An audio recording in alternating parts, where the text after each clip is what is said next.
potting bench at Ward's Nursery and Garden Center in Great Barrington, Massachusetts. This afternoon I'm going to show you how I will be potting up a spring herb slash edible slash flower planter that could go outside actually today. I think we've just gotten past hopefully the bitterest bitter cold, fingers crossed. We had mid 20-degree temperatures last night, and hopefully that's the last that we'll see of that for a while. So let's dive right in here. I'm Jenna O'Brien. I'm a horticulturalist, garden designer, and owner of Viridissima Horticulture and Design. We work here in the Berkshires of Massachusetts. So let's get started on planting up this container. Sometimes I select a container that I want to plant, and sometimes I say just go ahead and select one for me. So here we have it's a resin planter that's relatively lightweight. As you can see, it's square, it's black, and it does have a drainage hole in the bottom, very important to me. And I always place a shard of terracotta over the drainage hole to prevent the soil from seeping out. So I'm just going to put that in the bottom of the pot, set the pot aside, and let's talk about soil first. So I'm going to be planting edible plants in this planter. Therefore, I want to use a planting mix that is certified organic. That's important to me and hopefully to you as well. So I've chosen a Coast of Maine soil product. They call it their Castine Blend. It's an organic raised bed mix. Yes, you heard that right, a raised bed mix. And it is an enriched blend, reading right from the package here, an enriched blend of compost peat, biochar, worm castings, dehydrated poultry manure, kelp meal, lobster meal, green sand lime, and mycorrhizae. An organic container gardener's dream. So I'm very attracted to this mix. It's got quite a nice amount of peat in it, so it's pretty spongy and crumbly. It is a little on the heavy side for the plants that I'm going to be putting into this planter, so I want to lighten up the mix, make the mix a little more porous, and I'm going to do so using pine bark mulch, Canadian pine bark mulch. You may have seen this on top of your garden. We're going to put it inside the planter. So let's see here. As I said, I've got the whole of the pot covered with a shard, and I've got a lot of root room here. And I like to cheat sometimes or use a bit of a filler before I actually add my planting medium. So I'm going to use some of this pine bark mulch to fill up the pot about a quarter of the way. Pure pine bark mulch.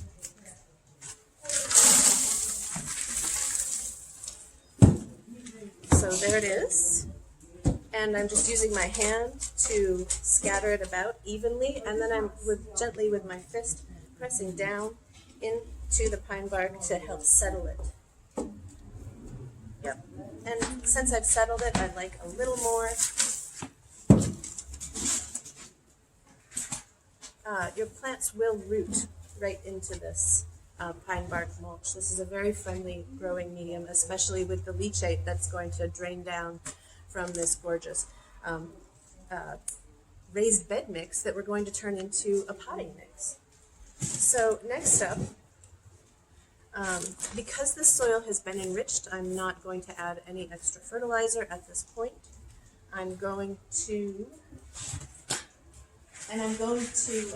lighten the mix with pine bark, but first I'm going to just start filling the pot with this mix, which is actually pretty chunky.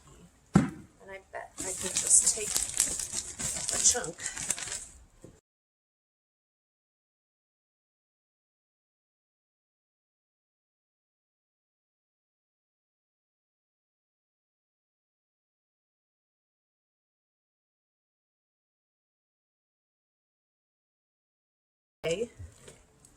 Another chunk with actually mycorrhiza. If you choose to use an organic potting mix, you sometimes might find life in the mix, in the form, in this case, of fungus. That's a good thing. Those are friendly fungi. So again, breaking up those clods and taking out pine bark mulch. I'm going to mix the pine bark mulch into the soil right in the pot using my hand. And what the pine bark mulch does is adds a little lightness and complexity to our potting medium, which will support good drainage and also good root growth. We don't want our potting mix to be too heavy or compacted. So you can see that's lightening up nicely. And that's about ready for me to start the planting process. Yep. So I've got about this much soil in the pot. It's about 3/4. And I want a tiny bit more pure soil. Okay. So now for the fun, the plants. This is a spring edible planter. I'm using herbs, flowers, and greens. The centerpiece plant is a rosemary. Okay. And for fun and contrast, I have a golden oregano, which will go even more chartreuse as it gets more sun and grows through the summer. This is a pretty compact oregano. I thought it would look pretty great up against the black of this pot, okay? So we have rosemary, golden oregano, and we're lucky here. These are organically grown herbs. And some nice organically grown cool season Asian greens. These are pak choi. And I may or may not throw some flowers in there for you because who doesn't love a flower? Okay, so those are the components of our today's planter. And if you look at this rosemary, it's rather large and a bit dominating of the frame and the pot, okay? So if you look down at the bottom of this pot, you'll see that there are numerous rosemary plants in here. So I'm going to unpot this and take out the nicest rosemary plant to be the centerpiece of my arrangement. And I'm going to use my soil saw to just cut these 4 plants apart. Trying to cut the pie evenly so nobody gets the biggest piece. Already, pretty nice plant on its own.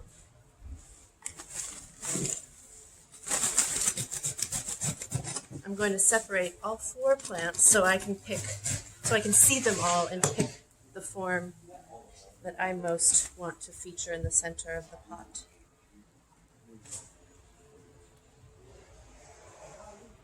We're going to go with this. Set aside these 3, which can now be potted individually. I've just gotten 4 plants for the price of 1. So right away, I've disturbed the roots, as some of you may know when you're planting plants. A little bit of root disturbance can be good. It can stimulate the roots to grow outside of the molded form of their root ball. So I'm just going to place this in the center, doing a pretty classic arrangement here in this square pot with a centerpiece plant, and a tall centerpiece plant, and we'll surround it by some low plants that will set it off nicely. So I'm going to make sure that this plant is upright, but because it's has been growing with its friends, it's a little asymmetric. And so I'm going to take a minute to let the plant sort of settle where it naturally wants to fall. And I'm packing a little soil all around its root zone. And I can already see that I've shortchanged myself in the soil department. So I'm setting aside the perlite-y soil because I like to use soil that doesn't have white flecks in it. That's a design choice only. Perlite is a very useful container gardening component. So Don't be afraid to use it.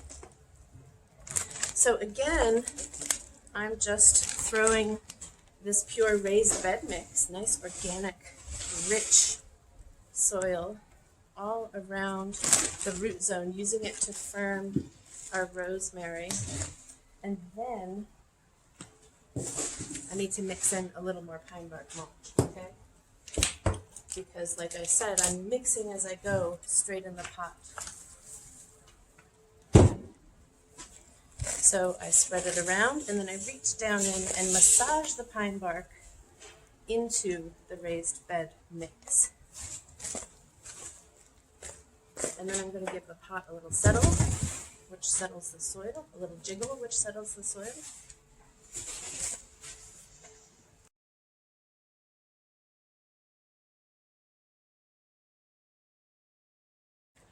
So whenever I'm planting a four-cornered pot, a four-sided pot, which is also four-cornered,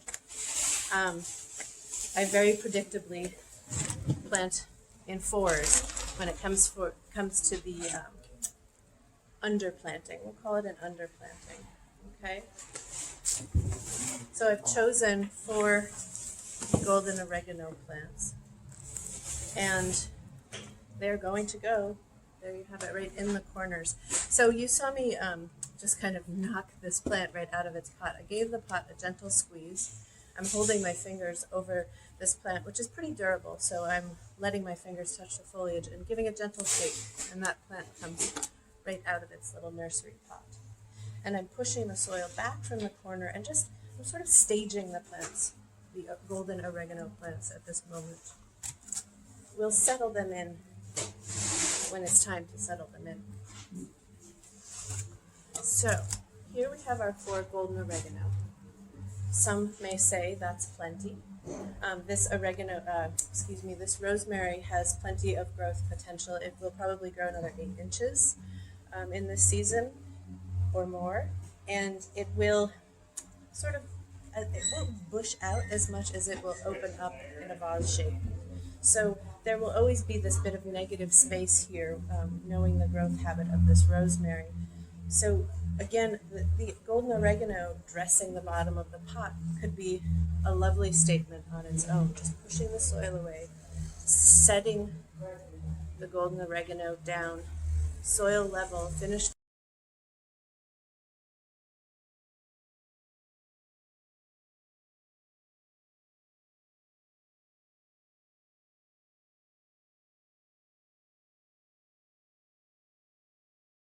If I wanted a floral option, which I thought were fun, we have golden oregano, yellow pansy, nice fragrance, beautiful black blotch relating to the black pot, so we're getting very color matchy. Here's another plant where we have numerous plants in one pot. So you can peek down at the base of your pot, and you may see there's soil between the crowns of these plants. So there are 4 plants in here. So I do have the option to, I'm separating the foliage here, to use my soil knife and cut this into 4s. And 1, 2, 3, 4. Again, very predictably, but that's okay. Or if I wanted a more, we'll say, functional planting, we could go with these fast-growing Asian greens and the pak choi. Now the pak choi, we would set in a little bit from the golden oregano for a little bit of dynamism. I don't love seeing a plant that looks like it's trying to take a leaf off the edge of the pot. So if I were to plant the pak choi, I'll show you, I would use my fingers to excavate a little bit of soil, setting that soil aside, making a hole in the soil the size of the root ball, and settling the root ball into that hole. Now, these plants are a little stretched, and there's a long length of stem here between the soil and the base of the plant. And to me, just looking at these plants in this 4-pack, this wants to be set deeper. This plant wants support. So my hole is as big around as the root ball but I'm going to make it a little bit deeper so that I can take this pak choi, rest it into that hole that I've just excavated, fluff the soil all around the stem of the pak choi, and I'm going to give it a little press with my fingers. And the soil is going to end up actually a little bit deeper. The plant's going to rest a little bit deeper in the soil, and the soil helps to hold up the pak choi. Okay? Now this, in about 3 weeks with regular watering, will this pak choi itself will size up nicely into one little head that you could then go in and snip right at the bottom and have one nice little meal-sized pak choi to grill on the grill or eat fresh in a salad, eat with some chev, yum. So here's one option. And then, and that's the pak choi option. And then the pak choi would get sniffed out. The golden oregano, as the pak choi is sizing up, the golden oregano will grow and start to touch and connect the 4 dots and make this lovely golden bed to highlight the pot and to highlight the rosemary. And since we have 4 sides, we have other options, and I'll show you a different option. So this is Matrix Yellow Blotch Pansy, and she's fragrant, which is quite delightful. Pansies are a cool season annual, so pansies are quite popular for us container gardeners because we can put something in the pot early in the season, April, May, that can take cold temperatures. It can actually take a frost and bounce back, so that's why we like to use pansies in containers. So as I'm talking, I pulled out my knife and I went to this seam between there's 2 plants here and 2 plants here, and I'm going to cut down that seam. Okay, now I've got 2 halves, and again, I've got 2 plants in each half. So again, I'm going to cut down the next seam.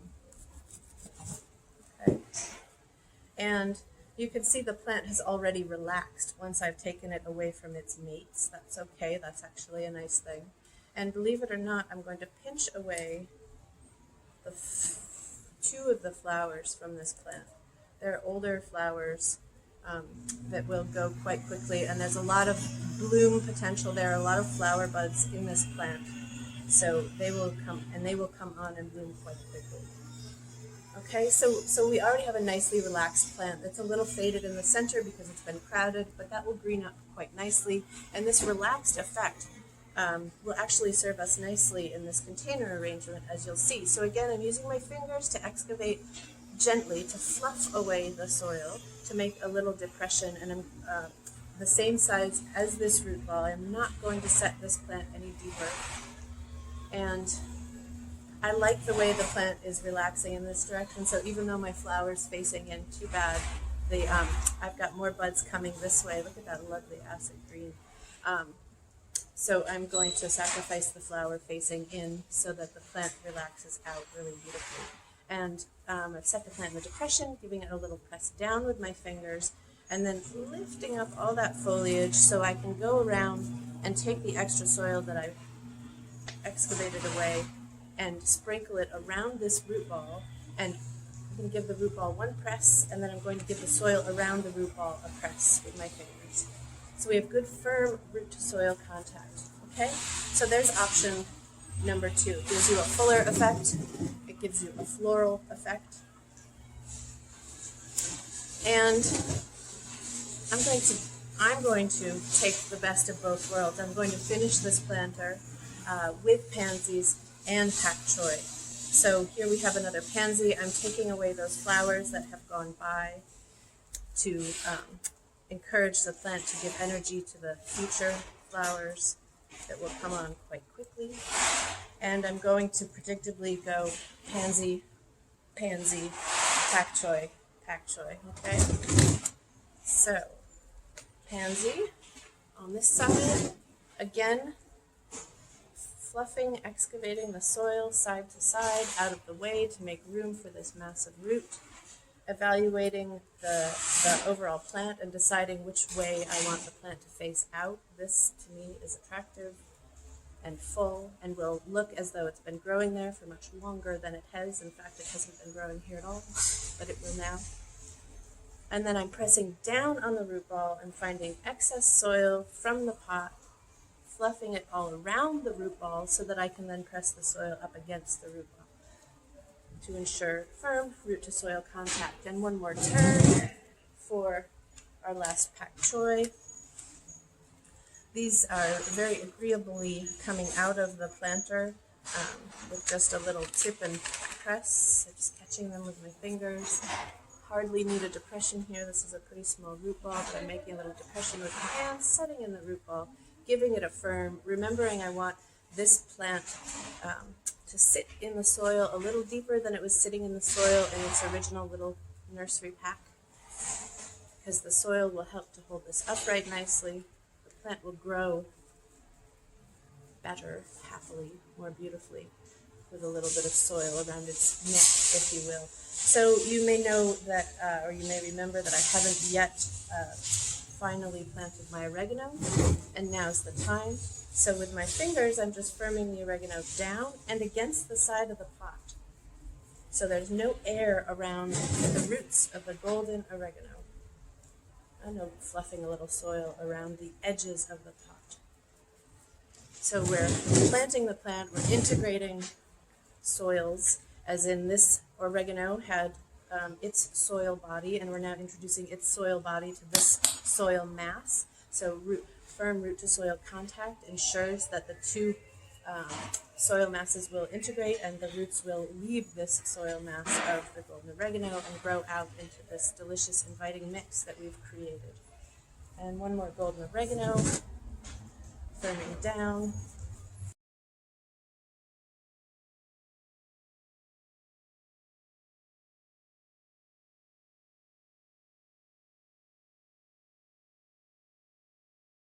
And simply snip out the pansy. Again, once these pak choys have sized up, they'll grow kind of like a head of celery.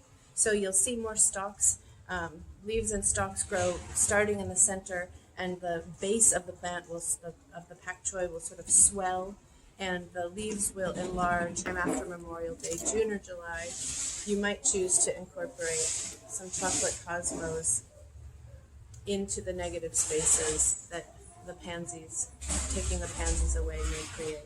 So that would be your warm season color. Chocolate cosmos are chocolate covered. They're a nice burgundy daisy style, and they smell, some say, of chocolate. I hope you've learned a little bit of something and gained a bit of inspiration. Again, this is a lovely spring planter that you could put outside this afternoon and enjoy on your southeast facing patio. This planter will want sun.